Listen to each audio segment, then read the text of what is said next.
প্রশ্রয় দিচ্ছি না দিদি, ডাকতে বারণ করছি কারণ ও আমার ঘরে নিজে থেকে যায়নি, আমি ওকে নিয়ে গিয়েছিলাম।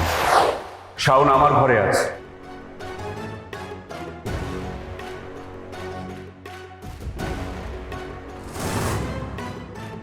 শাওন তোমার ঘরে কি করছে দাদা? ঘুমোচ্ছে। জ্বরটা এখন আগের থেকে কম। বীরু, এটা তুই কি বলছিস? শাওন তোর ঘরে তোকে না জিজ্ঞেস করে? না না, এবার কিন্তু বাড়াবাড়ি হয়ে যাচ্ছে বীরু। এত সাহস ও কোত্থেকে পাচ্ছে? হ্যাঁ, আমি মানছি তুই প্রেস মিডিয়ার সামনে ওর সঙ্গে দুটো ভালো কথা বলেছিস, তুই ভালো ব্যবহার করেছিস, কিন্তু এর আগে তো ও তোর সামনে দাঁড়ানোর সাহসই পেত না।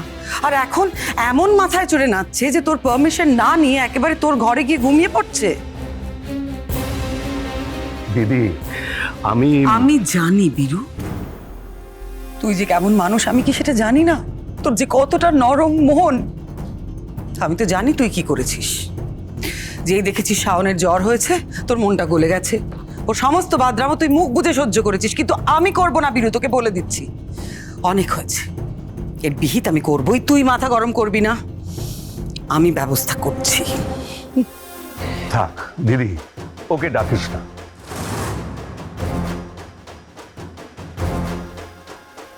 কি বলছিস কি তুই বীরু? তোকে না জিজ্ঞেস করে তোর ঘরে ঘুমোচ্ছে শাওন, আর তুই বলছিস ওকে কিছু না বলতে? কেন কেন এভাবে প্রশ্রয় দিচ্ছিস তুই ওকে?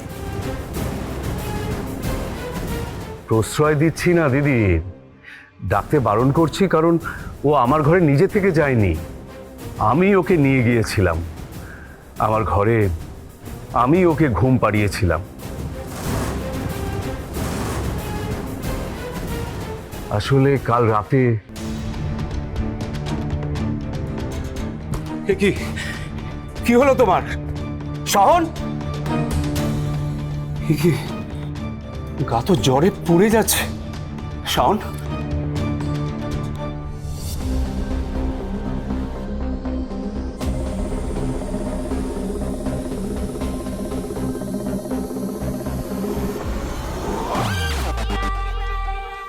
কাল ওর শরীরটা খুবই খারাপ করেছিল, তাই আমি ওকে ঘরে নিয়ে গিয়ে ডক্টরকে একটা কল করি। হ্যালো, আমি বীরেন্দ্র চক্রবর্তী বলছি। হ্যাঁ স্যার বলুন, হঠাৎ এত রাতে কল করলেন?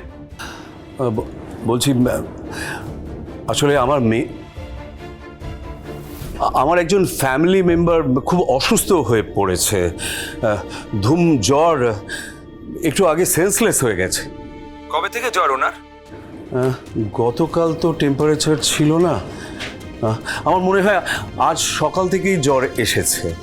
একটু আগে কপালে হাত দিলাম, হাত একেবারে পুড়ে যাচ্ছিল, তাই আপনাকে কল করলাম। আপনি যদি এক্ষুনি এসে একবার দেখে যান খুব ভালো হয়।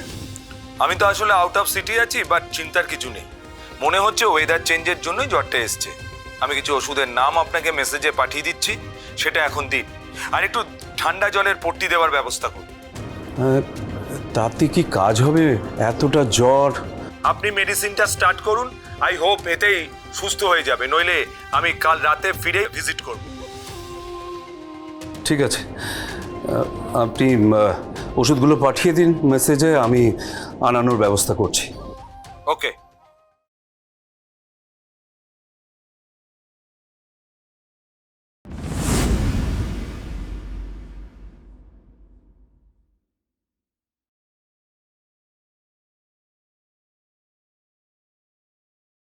ও, এই ওষুধ তো আমার কাছেই আছে।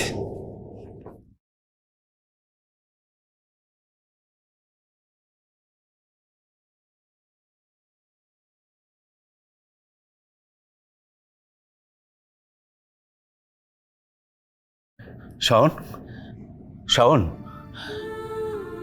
ওঠো, ওষুধটা খেয়ে নাও।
বাবা, বাবার সঙ্গে ভালো থাকবো।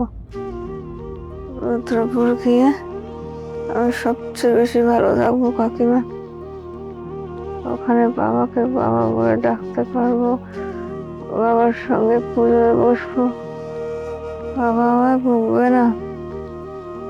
শুভ, শুভ তুমি বাবাকে বলো আমার বাবাকে ছাড়া আর কাউকে চাই না।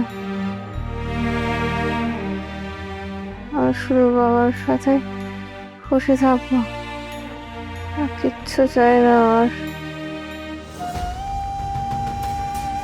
আমি এতদিন আমার জীবনে যা করেছি তোমাকে খুশি করার জন্য, কিন্তু যদি তুমি মন থেকে বলো তাহলে আমি কোনো প্রশ্ন না করে জাহান্নামেও যেতে রাজি হয়ে যাব বাবা। আমিও আর 5 জনের মতো তোমার সঙ্গে যখন ইচ্ছা কথা বলতে পারবো তো বাবা? যখন ইচ্ছা তোমাকে বাবা বলে ডাকতে পারবো তো? হ্যাঁ, পারবে। এর জন্য থ্যাংক ইউ বাবা, thank you so much.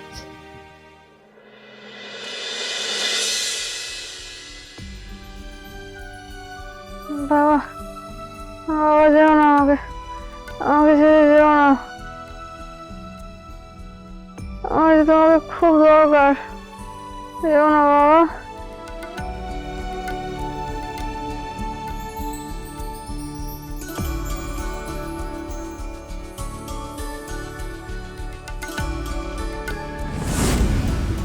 Verma, I just can't believe this. মামা এখন শাওনের সেবা করছে। বীরু, কি রে তুই? হ্যাঁ, তুই সারা রাত এভাবে জেগেছিস? তুই না না, এত কিছু যে হয়ে গেছে তুই আমাকে একবারও জানালি না কেন? তোর কি মনে হয় বলতো? তুই যদি আমাকে বলতিস যে শাওনের শরীরটা খারাপ হয়েছে, তাহলে কি আমি গিয়ে ওর সেবা করতাম না? তাহলে কি আমি ওর মাথায় একটু জলপটি দিয়ে দিতাম না? তুই কেন এত কষ্ট করলি আমাকে বলতো? সারাটা রাত জাগলি, এবার তোর যদি শরীর খারাপ হয়? দিদি, আমায় নিয়ে চিন্তা করিস না, শরীর আমার ঠিকই আছে।